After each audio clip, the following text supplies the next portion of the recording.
আমি সুমতি ওরাও, আমার বাড়ি রায়গঞ্জে।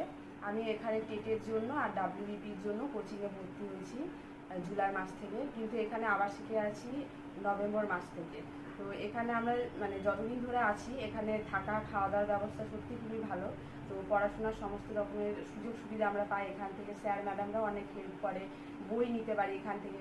আর এমনি রাতে কোনো অসুবিধা হলে এখানে স্যার ম্যামরা থাকে, তাদের আমরা বলি। আর সেরকম মানে এখানে যারা যারা বাইরে থেকে আসতে যাচ্ছে পড়াশোনার জন্য এখানে মানে থাকতে পারো, কোচিং এখানে খুব ভালো করে পড়ানো হয়। আমার নাম জাহানুর খাতুন, আমি চাঞ্চল থেকে এসেছি। আমি এখানে নভেম্বরে 1 তারিখ থেকে এসেছি। এখানে থাকছি আমি হস্টেলে আবাসিকে। খাওয়া দাওয়ার ব্যবস্থা আছে, খাওয়া দাওয়া ঠিক দিয়ে দেয়।